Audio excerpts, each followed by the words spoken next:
As a residential resident यहाँ पर अगर हम बात करें तो हमें क्या चैलेंजेस फेस करने पड़ते हैं इस तरह के इवेंट्स के ऊपर कि जैसे कि एक पब्लिक इवेंट है मेरे हिसाब से मेरी अंदाजे के हिसाब से तो तकरीबन 2-4 लाख से ऊपर आवाम आई थी अभी न्यू ईयर के ऊपर। तो एज अ रेजिडेंट हमें क्या चैलेंजेस फेस करने पड़ते हैं जब इतना क्राउड इकट्ठा जो है ना आ जाए, क्योंकि नॉर्मली हम इसके यूज टू नहीं होते इतने क्राउड के, थोड़े बहुत ही होते हैं लेकिन इतना ज्यादा पब्लिक के यूज टू नहीं होता कोई भी बंदा। ये जो शादर भाई आपने क्वेश्चन किया, इसके लिए पब्लिक को एजुकेट करना बहुत ज़्यादा ज़रूरी है। हाँ। क्योंकि हमारी ज़्यादातर जो फैमिलीज़ या बच्चे या जो पार्क्स के अंदर जाते हैं या कहाँ भी जाते हैं वो कचरा वहाँ फेंक देते हैं। जब बैरिया टाउन कराची के अंदर भी आते हैं, ख़ास तौर पर जो लड़के बाइक से अंदर बैरिया में एंटर हो रहे होते हैं, वो बिल्कुल नहीं ध्यान रखते हैं कि आगे अगर गाड़ी जा रही है लेफ्ट साइड के ऊपर कोई प्रॉब्लम है, हमें किस तरीके से करना है। क्योंकि वो कराची के हिसाब से इधर चल रहे होते हैं। जब एकदम ज़्यादा ट्रैफिक आते हैं, जो बैरिया के अपने रेजिडेंट्स होते हैं उनको बिल्कुल थोड़ा सा मसला आता है, वो अलबत्ता तो कोशिश करते हैं कि जिना एवेन्यू को ना ही यूज़ करें, जो उनका काम करने वाला वो पहले कर लें, क्योंकि रश इतना ज़्यादा हो जाता है। दूसरा, आपके पार्क के अंदर, मस्जिद के अंदर या गैलरीज के अंदर ख़ास तौर के ऊपर बहुत ज़्यादा रश हो जाता है। लेकिन फिर भी बैरिया अपनी 100% कोशिश करता है कि हर चीज़ को वेल तरीके से मैनेज किया जाए। हर जगह के ऊपर उन्होंने अपनी टीम लगाई होती है कि जो बिल्कुल। सफाई का भी ख्याल कर रही है, सिक्योरिटी का भी ख्याल कर रही है, और जो आने वाली ऑडियंस है उसको एक अच्छे तरीके से एंटरटेनमेंट किया जाए। आपकी बात बिल्कुल ठीक है, लेकिन अभी जैसे हमने न्यू ईयर पे देखा तो रात के तकरीबन 1:30-2 बजे की मेरे पास वीडियो आई थी कि मिशन 10A की जो मेन एंट्रेंस है, क्योंकि वहाँ पे आपको पता है एक पब्लिक स्पॉट भी है, जी जी। मेन एंट्रेंस से 10A की लेकर up to Ali square video मैंने देखी थी, वहां तक ट्रैफिक जाम था। अब आपने 10A का विजिट किया हुआ, जी आपको जी। आइडिया होगा कि 10A की एक ही एंट्रेंस और एक ही एग्जिट है। कि आपने अगर 10A से बाहर मिसाल के तौर पे कहीं हॉस्पिटल जाना है, कहीं भी जाना है, आपने वो वाली एंट्रेंस एग्जिट यूज करनी है।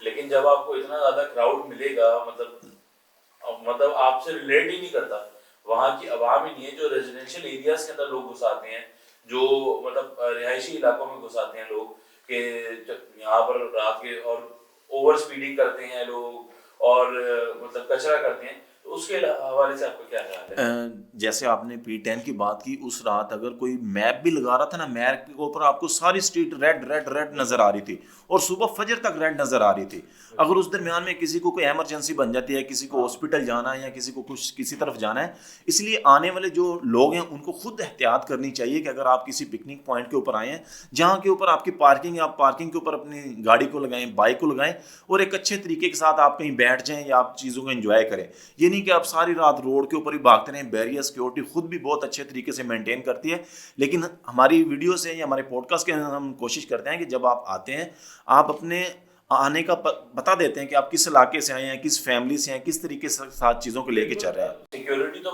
माशाल्लाह बहुत अच्छी है, लेकिन अगर मिसाल के तौर पे 100 बंदे हम लोग सिक्योरिटी के अंदर लगा लेते हैं, 100 बंदे 2 लाख के क्राउड को मैनेज नहीं कर सकते इजीली।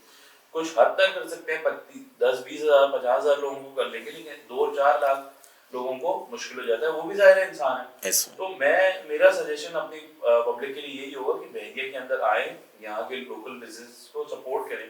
बहुत अच्छा लगता है कि जो हमारे कराची की आवाम है या बहरिया हम कराची विजिट करती है, यहाँ की एमिनिटीज को एंजॉय करती है, यहाँ के एम्बियंस को एंजॉय करती है, लेकिन यहाँ की सफाई सुथराई का भी ख्याल रखें, लॉ एंड ऑर्डर का थोड़ा सा ख्याल रखें।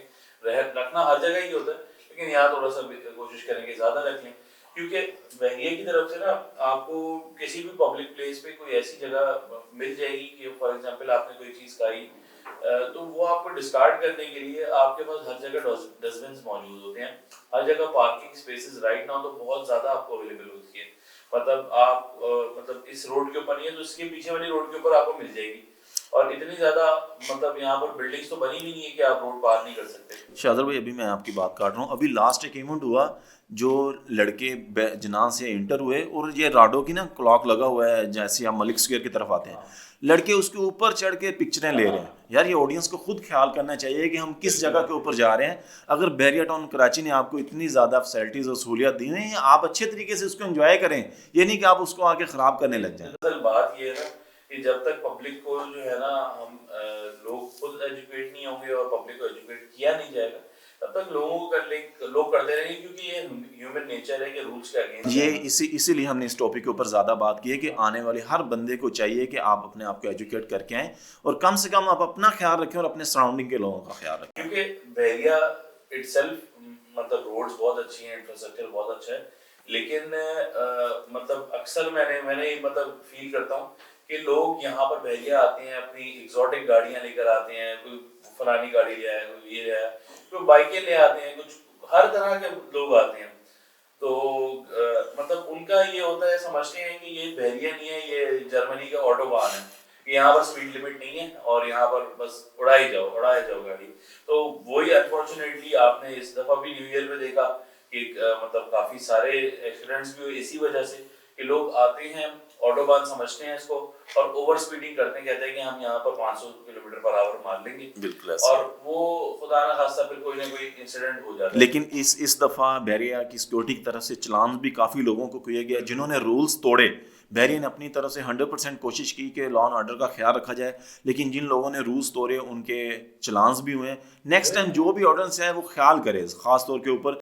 इसके अंदर किसी का भी नुकसान नहीं है, इसके अंदर सबसे ज्यादा उसका अपना ही नुकसान है कि फॉर एग्जांपल अगर कोई ऑटो ओवर स्पीडिंग कर रहा है तो उसके अंदर अगर कोई इंसिडेंट होता है, क्योंकि हमारे यहाँ बीइंग इन पाकिस्तान हम सबको पता है कि हमारे यहाँ तकरीबन आजकल की जितनी भी गाड़ी आ रही है वो लिफाफे ही हैं। बिल्कुल चाहे आप 1 करोड़ वाली गाड़ी रख के बैठे हो, चाहे आप 30 लाख वाली गाड़ी ऑल्टो रख के बैठे हो, तो वो सारी ही ऐसी इस कैटेगरी की नहीं है कि आप उनको एनकैप सेफ्टी रेटिंग दे सको। मतलब सेफ्टी रेटिंग 1 स्टार की भी मुश्किल से है उनकी, बिल्कुल ऐसे। क्योंकि वो बिल्ड क्वालिटी उनके पास तो है ही नहीं ना। तो हमें सबसे यही है कि अपने और अपने प्यारों का ख्याल रखें और एहतियात करें ड्राइविंग के हवाले से।